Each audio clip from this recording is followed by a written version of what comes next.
விரைவில் கவிழும் அனுர் அரசாங்கம் விடுக்கப்பட்டுள்ள எச்சரிக்கை. கல்வி அமைச்சுக்கு முன்பாக பதற்றம், தொடரும் கைது நடவடிக்கை. பௌத்தர்களிடையே பிரிவினையை ஏற்படுத்த புலம்பெயர் தமிழ் அமைப்புகள் முயற்சி, சாடும் சோபித தேரர். எரிபொருள் விலையில் மக்களை ஏமாற்றும் அரசு, எழும் குற்றச்சாட்டுகள்.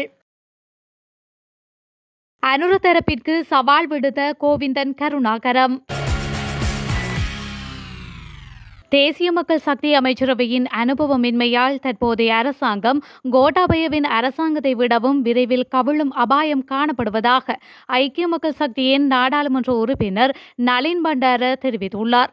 ஐக்கிய மக்கள் சக்தியின் தலைமையகத்தில் நேற்று இடம்பெற்ற ஊடகவியலாளர் சந்திப்பில் கலந்து கொண்ட போதே அவர் மேற்கண்டவாறு குறிப்பிட்டுள்ளார். தற்போதைய அரசாங்கம் முன்னாள் அமைச்சர் கஞ்சன விஜயசேகரவின் எரிபொருள் விலை சூத்திரத்திலேயே தொங்கிக் கொண்டிருப்பதாகவும் எரிபொருள் விலை சூத்திரத்தை மாற்றுவதற்கு கூட அரசாங்கத்திற்கு போதிய அறிவு இல்லை எனவும் நாடாளுமன்ற உறுப்பினர் குற்றம் சாட்டியுள்ளார்.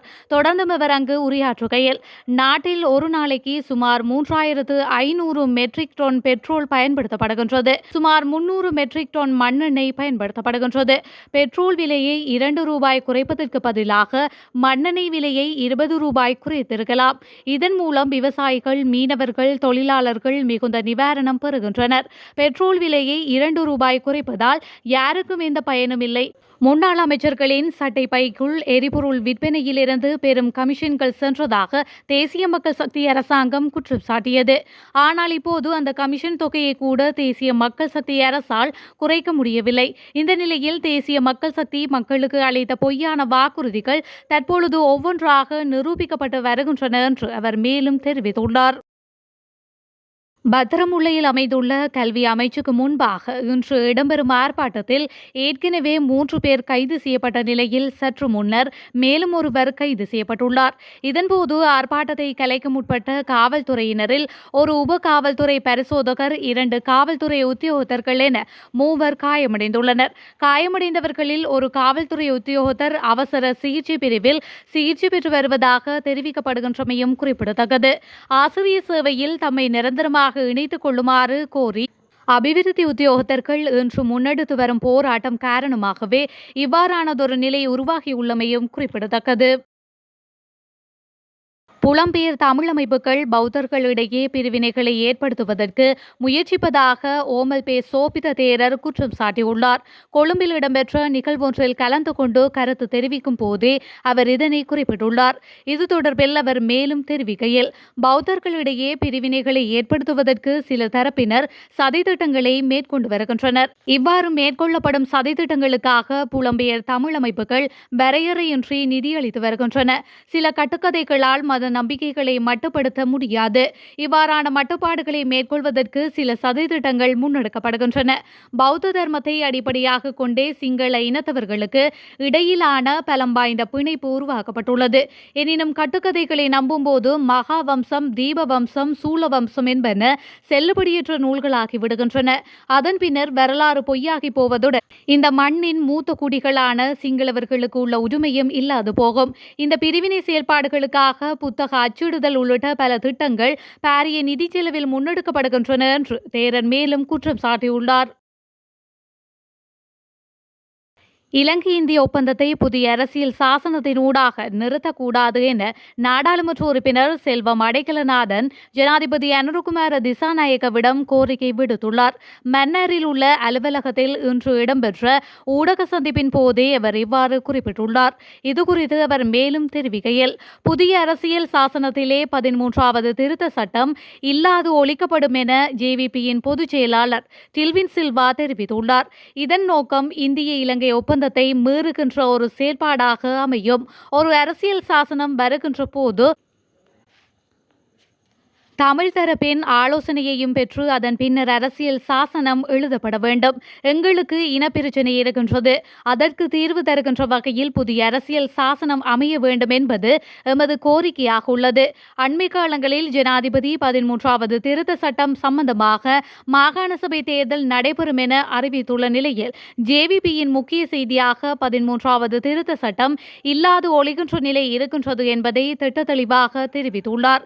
அந்த வகையிலே எமது பார்வை என்னவென்றால், இந்தியாவிற்கும் இலங்கைக்கும் உள்ள ஒப்பந்தத்தை மீறுகின்ற வகையில், இந்தியாவை ஓரங்கட்டுகின்ற வகையில் அல்லது இந்தியாவின் ஒப்பந்தத்தை இல்லாது செய்கின்ற நிலை இருக்கின்றதா என்பதனை ஜனாதிபதியிடம் கேட்டுக் கொள்கின்றேன் என்று அவர் மேலும் தெரிவித்துள்ளார்.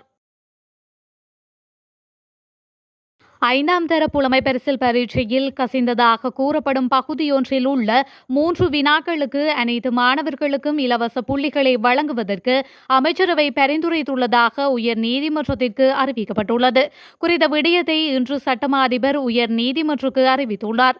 இந்த பரீட்சையை மீண்டும் நடாத்துவது பொருத்தமற்றது என அமைச்சரவை பரிந்துரைத்துள்ளதாகவும், இதனால் மாணவர்கள் பாதிக்கப்படலாம் எனவும் சொலிசிட்டர் ஜெனரல் விராஜ தயாரத்ன உயர் நீதிமன்றத்திற்கு அறிவித்துள்ளார். புலமை பரிசில் பரீட்சை நடாத்தப்பட்ட விதத்தை சவாலுக்கு உட்படுத்தி தாக்கல் செய்யப்பட்ட அடிப்படை உரிமை மனுக்கள் இன்று மீள அழைக்கப்பட்ட போது இந்த அறிவித்தல் விடுக்கப்பட்டுள்ளது. இந்த மனுக்களை முழு உயர்நீதிமன்ற நீதிபதிகள் முன்னிலையில் விசாரிக்குமாறு கோரி சட்டமா அதிபர் மனு ஒன்றை தாக்கல் செய்துள்ளதாகவும் சொலிசிட்டர் ஜெனரல் தெரிவித்துள்ளார். அதனைத் தொடர்ந்து மனு மீதான விசாரணையை டிசம்பர் 11ஆம் தேதி நடத்த உத்தரவிடப்பட்டுள்ளமையும் குறிப்பிடத்தக்கது. இந்த நாட்டில் அனைவரும் சமம் என்று கூறும் தேசிய மக்கள் சக்தி பௌத்த மதத்திற்கு கொடுக்கும் முன்னுரிமையை அனைத்து மதங்களுக்கும் வழங்குமா என நாடாளுமன்ற உறுப்பினர் கோவிந்தன் கருணாகரம் கேள்வி எழுப்பியுள்ளார். மட்டக்களப்பில் இன்றைய தினம் இடம்பெற்ற ஊடக சந்திப்பின் போதே அவர் இவ்வாறு தெரிவித்துள்ளார். இது தொடர்பில் அவர் மேலும் கூறுகையில், தற்பொழுது வரையில் அனைவரும் சமம் என்று கூறுபவர்கள் வடக்கு கிழக்கை சார்ந்த தமிழர்களுக்கோ முஸ்லிம்களுக்கோ அவர்களது அமைச்சரவையில் இடம் கொடுக்கவில்லை. தேசிய மக்கள் சக்தி எனும் ஜேவிபிக்கு நான் ஒரு சவால் விடுக்கின்றேன். நாங்கள் அனைவரும் இலங்கையர்கள், அனைவரும் சமம் என்று கூறும் நீங்கள் இந்த நாட்டில் பௌத்த மதத்திற்கு கொடுக்கும் முன்னுரிமையை ஏனைய மதங்களுக்கும் கொடுத்து காட்டுங்கள்.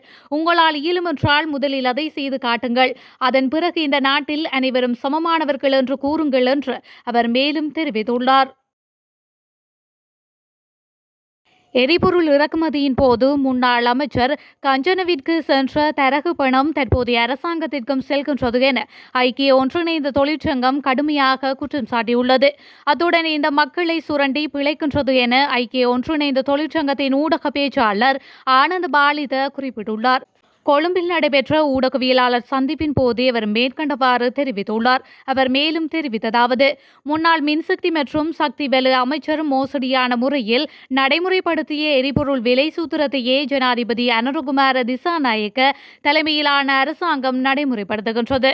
கைத்தொழில் மற்றும் தொழில் முயற்சியாண்மை அமைச்சர் சுனில் அந்துநெத்தி ஜனாதிபதி தேர்தல் காலத்தில் தமது கட்சி ஆட்சிக்கு வந்தால் 120 ரூபாவிற்கு 1 லிட்டர் பெட்ரோலை விநியோகிப்பதாகவும், ஓரிரு மாதங்களுக்கு பின்னர் துறைமுகத்துக்கு இறக்குமதி செய்யப்படும் போது நிர்ணயிக்கப்படும் விலைக்கு அமைவாகவே எரிபொருளின் விலை நிர்ணயிக்கப்படும் என்றும் குறிப்பிட்டிருந்தார்.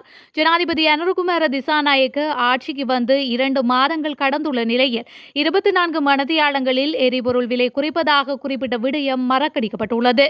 தேர்தல் பிரசாரங்களில் பேசுவதற்கும் அரசு நிர்வாகத்தை முன்னெடுப்பதற்கும் இடையில் பரஸ்பர வேறுபாடுகள் காணப்படும் என்பதை அரசாங்கம் விளங்கிக் கொள்ள வேண்டும் என்று அவர் மேலும் தெரிவித்துள்ளார்.